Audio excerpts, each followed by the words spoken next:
മൂഢൻ വേരൂന്നുന്നത് ഞാൻ കണ്ടു, ക്ഷണത്തിൽ അവന്റെ പാർപ്പിടത്തെ ശപിച്ചു. ജോബിന്റെ പുസ്തകം 5-ാം അധ്യായത്തിലാണ്. ജോബിന്റെ 3 സ്നേഹിതന്മാർ, ജോബിനോട് ഒത്തിരി വാദിച്ചവർ, പിശാചാകുന്ന ശ്രമിച്ചിട്ടും ഒരു മോശമായ വാക്ക് ജോബിന്റെ വായിന്ന് പുറപ്പെട്ടില്ല. പക്ഷെ സ്നേഹിതന്മാർ അതിനിടയാക്കി. ആശ്വസിപ്പിക്കേണ്ടവർ, കൂടെ ഇരിക്കേണ്ടവർ, അവർ തെറ്റായ കാര്യങ്ങൾ പറഞ്ഞു. പൊതുവെ എല്ലാവർക്കുള്ളൊരു സംശയമാണ്, ഈ ജോബിന്റെ സ്നേഹിതന്മാർ പറഞ്ഞത് ബൈബിളിൽ എഴുതിയിരിക്കുന്നത് ദൈവവചനമായിട്ട് സ്വീകരിക്കാമോ? സദൃശവാക്യം പോലെ, സഭാപ്രസംഗി പോലെ അത് ദൈവവാക്യമായിട്ട് സ്വീകരിക്കാം. കാരണം അവർ പറഞ്ഞത് കറക്റ്റായ കാര്യങ്ങൾ തന്നെയാണ്. പിന്നെ അത് ജോബിനോട് പറഞ്ഞത് കൊണ്ടാണ് ദൈവം അവരെ ശാസിച്ചത്. എഴുതപ്പെട്ട വചനത്തിൻ്റെ അറിവ് വെച്ചിട്ട്, നീതിമാന്റെ കഷ്ടം കണ്ടിട്ട്, അവന് ബുദ്ധിമുട്ട് വന്നത് കണ്ടിട്ട്, അവൻ്റെ മക്കൾക്ക് ആക്സിഡൻറ്റ് വന്ന് കണ്ടിട്ട് അവനെ വിധിക്കാൻ ഒരുങ്ങരുത്. യാഥാർത്ഥ്യം അതല്ല. അതുകൊണ്ടാണ് അവരെ ശാസിച്ചത്. ഇവിടെ സ്നേഹിതനായ എലീഫസ് പറയുകയാണ്, മൂഢൻ വേരൂന്നുന്നത് ഞാൻ കണ്ടു, ക്ഷണത്തിൽ അവൻ്റെ പാർപ്പിടത്തെ ശപിച്ചു. എങ്ങനെ കണ്ടു? മൂഢൻ വേരൂന്നുന്നത് എങ്ങനെ കണ്ടു?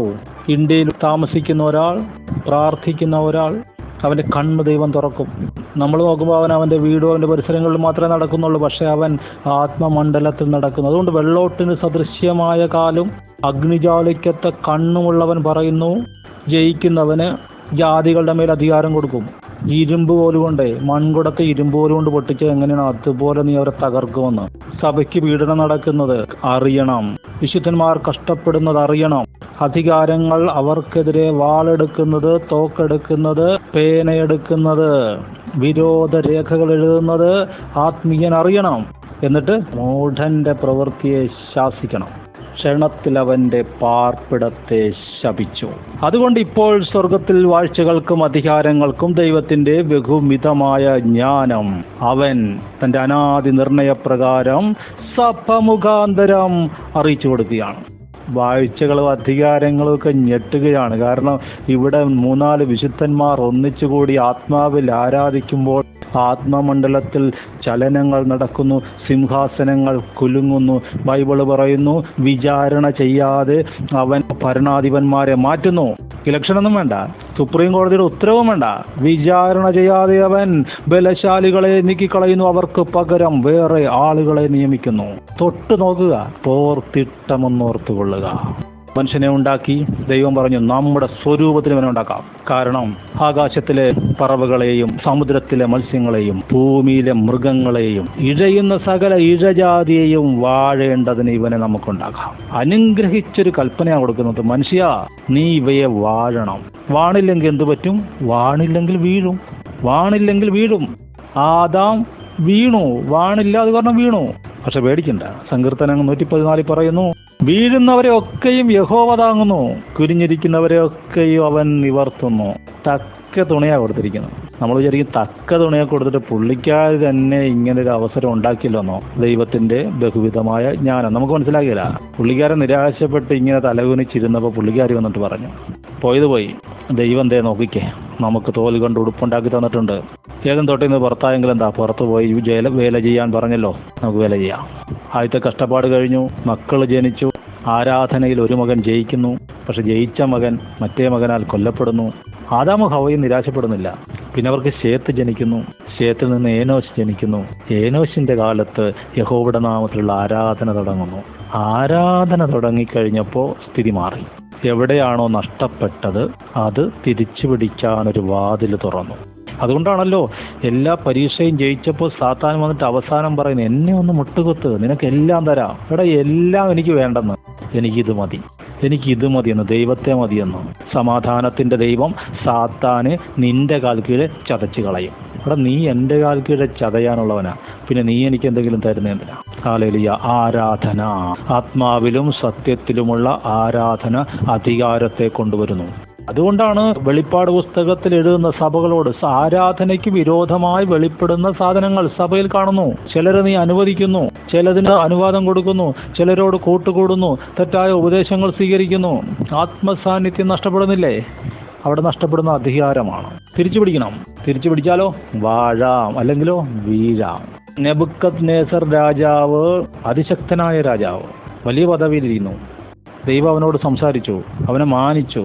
പക്ഷേ സാത്താനൊരബദ്ധം പറ്റി. അതേ അബദ്ധം ഇവനും പറ്റുമെന്ന് അറിഞ്ഞിട്ട് മുൻകൂട്ട് പറഞ്ഞു, നിന്റെ ഹൃദയം നിഗളിക്കാൻ സാധ്യതയുണ്ട്, ഹൃദയത്തെ സകല ജാഗ്രതയോടും കൂടെ സൂക്ഷിച്ചുകൊള്ളുക, ജീവന്റെ ഉത്ഭവം അതിൽ നിന്നല്ലോ ആകുന്നുവെന്ന് സദൃശ്യവാക്യങ്ങളിൽ പറയുന്നു.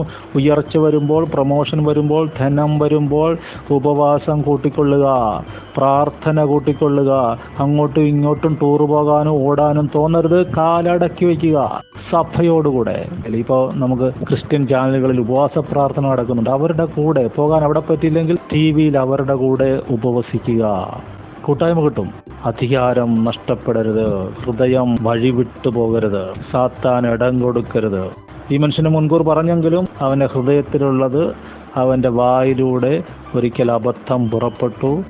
ദൈവം അവനെ ഒരു ഭ്രാന്ത് പിടിപ്പിക്കുന്ന പോലായി. രാജവസ്ത്രം ഉരിഞ്ഞിട്ട് രാജകൊട്ടാരത്തിൽ നിന്ന് ഈ മനുഷ്യൻ ഒരു കാളയെപ്പോലെ, മൃഗത്തെപ്പോലെ കാട്ടിലേക്ക് ഓടിപ്പോയി. രാജകൊട്ടാരത്തിൽ കിടന്ന് പട്ടുമെത്തയിൽ കിടന്നുറങ്ങിയവൻ ഇപ്പോൾ കാട്ടിൽ മരച്ചവിട്ടിൽ കിടന്നുറങ്ങുന്നു. അവിടെ കാട്ടിൽ കിട്ടുന്ന വെള്ളവും കുടിച്ച് എന്തെങ്കിലും കഴിക്കാൻ കിട്ടിയത് അതും കഴിച്ച് അവൻ ആകാശത്തിലെ മഞ്ഞുകൊണ്ടും വെയിൽ കൊണ്ടും അവൻ അവിടെ കഴിയുന്നു. അവൻ്റെ മുടി വളർന്നു, താടി വളർന്നു, നഖം വളർന്നു.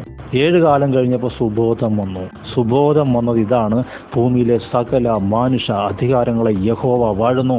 അമേരിക്കൻ പ്രസിഡന്റിനെ യഹോവ വാഴുന്നു, റഷ്യൻ പ്രസിഡന്റിനെ, ചൈനീസ് പ്രസിഡന്റിനെ, ഇസ്രായേൽ പ്രധാനമന്ത്രിയെ യഹോവ വാഴുന്നു, ഇന്ത്യൻ പ്രധാനമന്ത്രിയെ, ഫ്രാൻസ് പ്രസിഡന്റിനെ യഹോവ വാഴുന്നു എന്ന് തിരിച്ചറിഞ്ഞു. ഒരു വെളിച്ചമുണ്ടായി. ഇവന്റെ മഹത്വം തിരിച്ചു വന്നു. തേജസ് തിരിച്ചു വന്നാൽ ആള് തിരക്കി വരും. മിസ്രയീമിൽ നിന്ന് മഹത്തുക്കൾ വരും. ക്രൂശ് വേഗത്തിൽ തൻ്റെ കൈകളെ ദൈവത്തിങ്കിലേക്ക് നീട്ടും. അതാണ് അതിൻ്റെ വകുപ്പ്. ആരാധന വെളിപ്പെട്ടോട്ടെ, എങ്ങും പോകണ്ട. പ്രാർത്ഥനാമുറിയിൽ, വീട്ടിൽ ആരാധിക്കുക. നിന്റെ മുഖത്ത് തേജസ് വന്നാൽ ആള് നിന്നെ തിരക്കി വരും. പ്രാർത്ഥനാ വീരനെ തിരക്കി വരും. അവനെ അവൻ്റെ മഹത്വത്തിലേക്ക് തിരികെ കൊണ്ടുപോയി. ഇന്ന് ഓരോ വിശുദ്ധനും യുദ്ധമുഖത്താണ് നിൽക്കുന്നത്.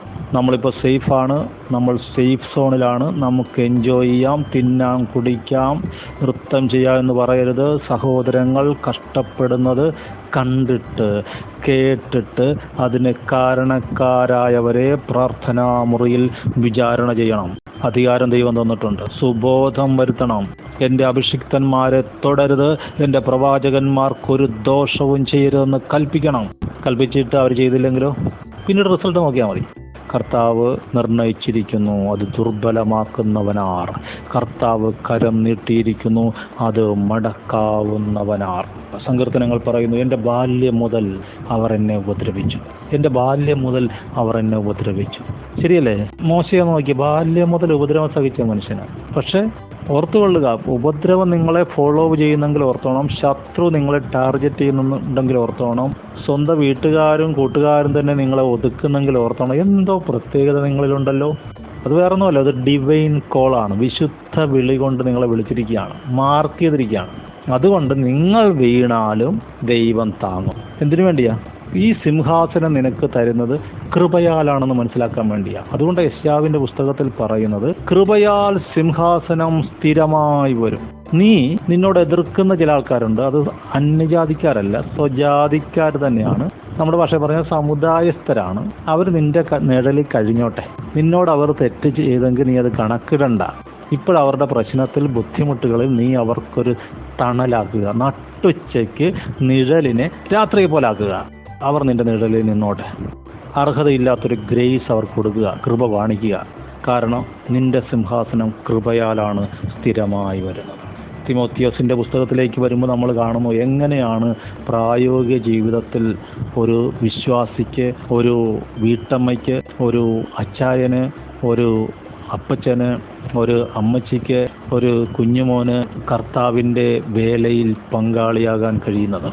നിങ്ങൾക്ക് സർവഭക്തിയോടും കനത്തോടും കൂടെ സാവധാനതയും സ്വസ്ഥതയുമുള്ള ജീവിതം കഴിക്കേണ്ടതിന് സകല അധികാരസ്ഥന്മാർക്കും രാജാക്കന്മാർക്കും വേണ്ടി യാചനയും പ്രാർത്ഥനയും പക്ഷപാതവും സ്തോത്രവും ചെയ്യണം. പ്രധാനമന്ത്രിക്കായി സ്തോത്രം പറയണം, ആഭ്യന്തരമന്ത്രിക്കായി സ്തോത്രം ചെയ്യണം. വടക്കേ ഇന്ത്യയിലെ ചില സംസ്ഥാനങ്ങൾ അവിടുത്തെ മുഖ്യമന്ത്രിമാർക്ക് വേണ്ടി പ്രാർത്ഥിക്കണം, പക്ഷപാതം ചെയ്യണം. അങ്ങനെ ചെയ്താൽ സർവഭക്തിയോടും കനത്തോടും സാവധാനതയും സ്വസ്ഥതയുമുള്ള ജീവിതം കഴിക്കാൻ നിന്റെ സഹോദരന്മാർക്ക് കഴിയും, നിനക്ക് കഴിയും.